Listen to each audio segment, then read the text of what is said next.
Nahid dental care থেকে বলছি, doctor Nahid Farzana. আজকের লাইভ ভিডিওতে আসার উদ্দেশ্য একটাই, সেটা হলো যে আমাদের সমাজে পর্দানশীল মহিলারা আসলে সবসময় খুঁজে বেড়ান যে আমি দাঁতের চিকিৎসা কোথায় নেব, দাঁতের চিকিৎসাটা আমি পর্দার মধ্যে কোথায় পাবো, দাঁতের চিকিৎসাটা আমি খুব সংবেদনশীল একটা চিকিৎসা মনে করি, একে আমি কিভাবে সহজভাবে নিতে পারবো। তো এটার জন্য আমাদের এই ধরনের চিকিৎসাটা নাহিদ ডেন্টাল কেয়ারে কিন্তু শুরু থেকেই ছিল, লাস্ট 16 ইয়ার্স ব্যাক থেকে। সো আলহামদুলিল্লাহ এটা কিন্তু দিন দিন আমাদের জন্য এটা খুব ইজি হয়ে গেছে।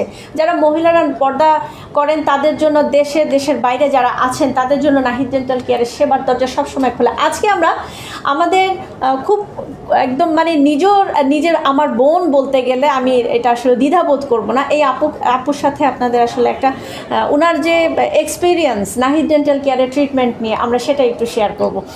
আপু আপনার অভিজ্ঞতাটা বলতে পারেন। আসসালামু আলাইকুম, আমি সুরাইয়া সুলতানা। আমি দেশের বাইরে থাকি, বাট ওখানে অনেক পুরুষ ডাক্তার আছে, মহিলা ডাক্তার ওভাবে নেই। ডেন্টালের যত চিকিৎসা সেখানে পুরুষরাই বেশিরভাগে করে, আর ওখানে অনেক ব্যয়বহুল খরচ। আমি গিয়েছিলাম, বাট অতটা ভালো আমি পাইনি রেজাল্ট। পরে আমি বাংলাদেশে আসি, আমি নাহিদ ডেন্টাল কেয়ার খুঁজে পাই, এই আপার কাছে আসি। আমার দাঁত দেখে সে বলল যে ঠিক আছে, আমি আপনার দাঁতের চিকিৎসা করব এবং ভালোভাবে করব। আমি তার উপর বিশ্বাস রেখেছি। আলহামদুলিল্লাহ এখন পর্যন্ত যতটুকু পর্যন্ত আমার দাঁত নিয়ে এসেছি, আলহামদুলিল্লাহ ভালোই হয়েছে ট্রিটমেন্ট, আমার কাছে ভালোই লেগেছে। আপনারা যারা পর্দা করেন, যারা ডাক্তার খুঁজেন মহিলা ডাক্তার, তারা এখানে আসতে পারেন নাহিদ ডেন্টাল কেয়ারে।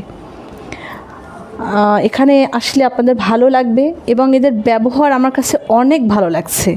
আসলে রোগীরা ডাক্তারের কাছে গেলে অর্ধেক রোগী ভালো হয়ে যায় যদি তাদের ভালো ব্যবহার পায়, আর আমি সেটা এখানে পেয়েছি, আমার কাছে ভালো লাগছে। ইনশাল্লাহ আপনারাও আসবেন, আমি আশা করি সবাই আসেন আপনারা, এখানে ভালো লাগবে। একবার এসে দেখে যান, চিকিৎসা করিয়ে যান, ইনশাল্লাহ আপনাদের ভালো লাগবে। আমি আপুর সাথে একটু বলতে চাই, সেটা হলো যে নাহিদ ডেন্টাল কেয়ারে কিন্তু আমরা ব্রেস্ট ফিডিং মমের একটা সাইটও রেখেছি। অনেক মায়েরা মানে চায় যে আমার বাচ্চাটাকে আমি সাথে করে যদি নিয়ে যেতে পারতাম, আমার বাচ্চাটা যদি একটুখানি ছোটো বাচ্চাটা যদি একটু খেলতে স্পেস পেত।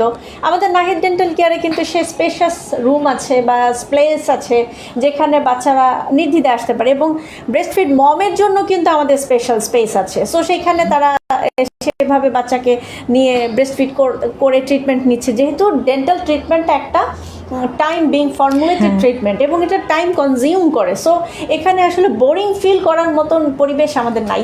আমাদের এইখানে আমার মনে হয় যে আপনাদের অবশ্যই ভালো লাগবে।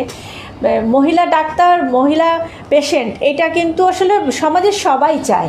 একজন পুরুষ কিন্তু চাইবেন যে তার ওয়াইফকে অবশ্যই একজন মহিলা ডেন্টিস্টের কাছে নিয়ে যায়, যাতে আমার ওয়াইফটা হেফাজতে থাকে। তো আর পুরুষ বাচ্চারা, বয়োবৃদ্ধ যারা আছেন তাদের জন্যও কিন্তু আমাদের সেবার দরজা খোলা বিভিন্নভাবে। এখানে মহিলা ডাক্তার, মহিলা অ্যাসিস্ট্যান্ট, এভরিথিং ইজ মানে অ্যাভেলেবল হেয়ার। সো আমাদের ট্রিটমেন্টটাও সেই লেভেলেই করি, আমরা চেষ্টা করি সবাইকে সেইভাবে ট্রিটমেন্ট দিতে। আপনারা ভালো থাকবেন, দেখা হবে নতুনভাবে নতুন কোনো ভিডিওতে।